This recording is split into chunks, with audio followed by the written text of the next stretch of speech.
What's up everyone, it's Cannonfodder here, welcome back to Terraria. It is episode 3 and today I think we're going to do a little bit of building. Now, there are several NPCs that I want to cater for, and I'm not entirely sure whether I'm going to do personalized... No, I have to do personalized rooms for them. Let's be honest here, I have to. It's a thing that I have to do. But we're probably going to do a bit of a dig down first. I want to put like a little bit of a thatched roof on top of this guy here, and then dig my way down into my island just a little bit more. The rooms are going to be of a somewhat small size, and I will have to put in things like staircases and what have you. Or maybe, I don't know, I have to work out the general aesthetic design as I build. But I do know that we're definitely going to have to do something here. It's definitely where this is going to start. Yeah. I think for now line it with wood, and as we get access to better materials we can sort of start working our way through things. Yeah, that does indeed sound like an idea. Alright. So I think what is going to be exceptionally clever here for me to do is to do it all in the form of a time-lapse, I guess. Time-lapse our building, as well as, you know, all of our resource gathering. There may or may not be music. I don't know if I'm that good yet. See you in a bit.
Alright, ladies and gents, we are back once again. As you can see, I've switched over my character to the other guy, the OP one, and this has had some unforeseen consequences. Or not entirely unforeseen. I knew that there was a potential of this happening. New NPCs spawn at the beginning of every day, and if I'd stuck with my other guy, I probably would have gotten something like the nurse or maybe even the merchant. But we have, for purposes of building reasonably uninterrupted, meaning that we can just sort of move around just a little bit more freely outdoors, have changed over to our other character just for the moment. And here's me without my bunny net. Oh man. Or without a merchant to go buy things from either. So that's going to be disappointing. Let's see, will that do it? I think we do need to have certain things on us. But, yeah. So we've expanded our top area as well, just for the time being. This is not really going to be something that's permanent. I do want the NPCs to be not necessarily all gathered, clustered into one area, but definitely spread out around a designated space.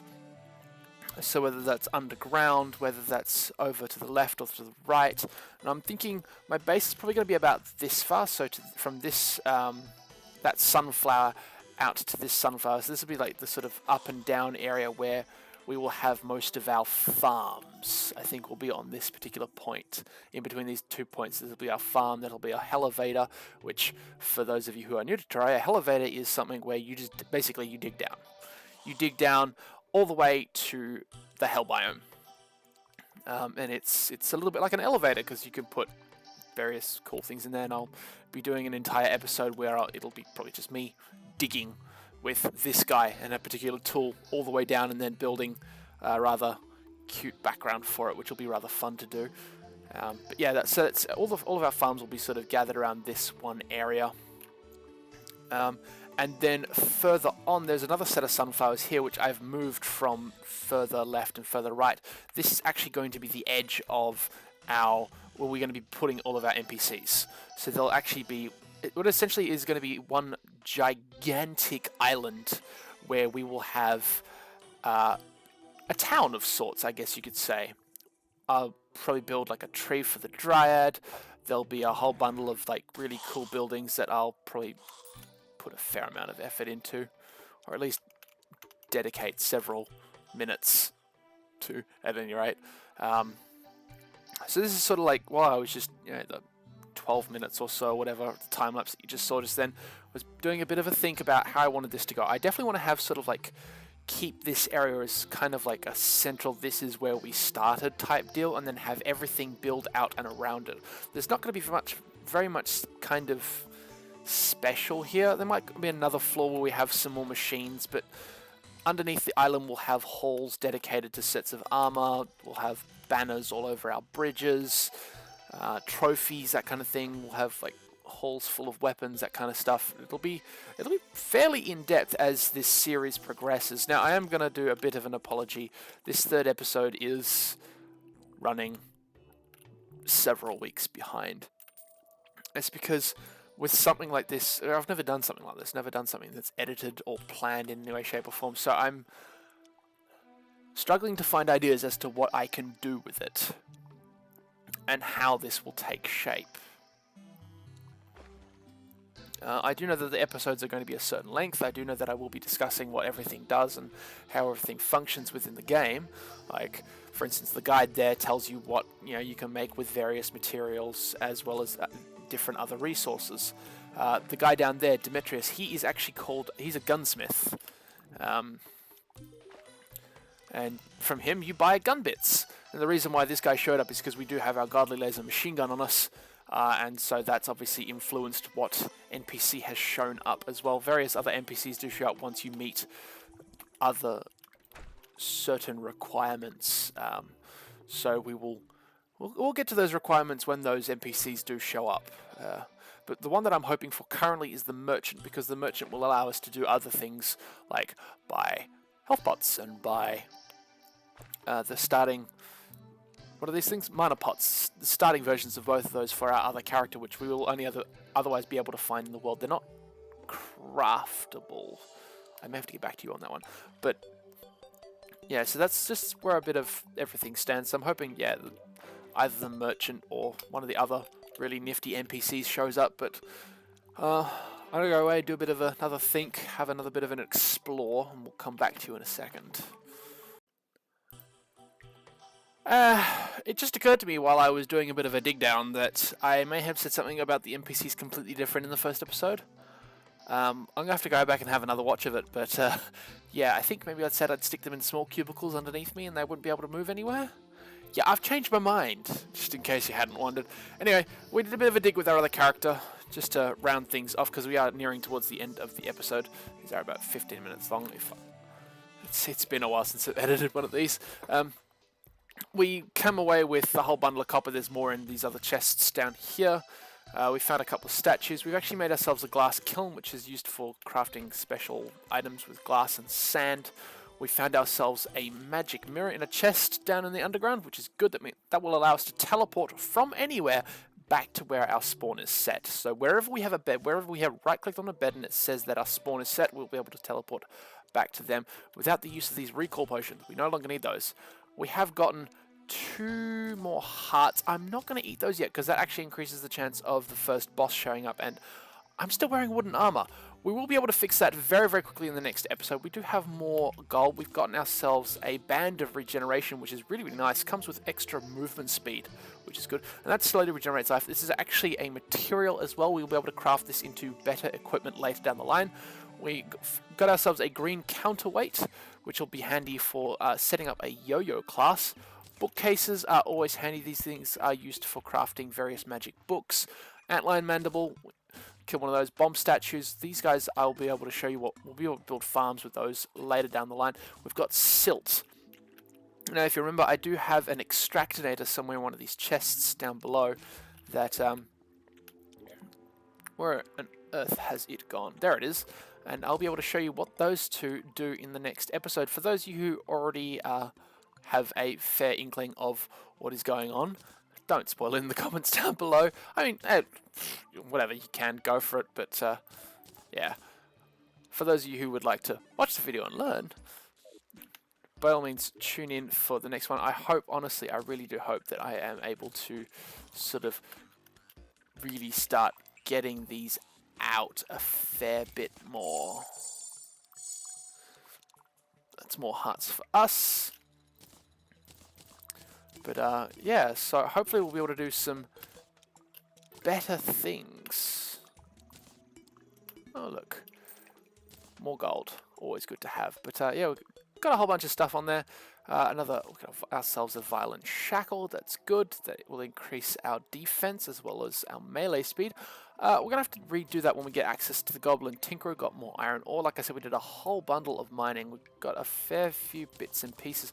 And I'm thinking at some stage I'm going to probably need to organize my chests. Make sure that ores are in the ore chest, and yeah, everything is where it needs to be at any given time. But that is where I will be leaving you for today. I hope you've enjoyed yourself. I know I certainly have. It's interesting. While I don't know exactly what's going to be happening in these episodes, I do have a lot of fun in the game while I'm just prepping for the next recording bit. But yeah, a little bit more talking this time around. Here's hoping that the next episode will be out sooner rather than later as well. We'll see you next time. Thanks for tuning in.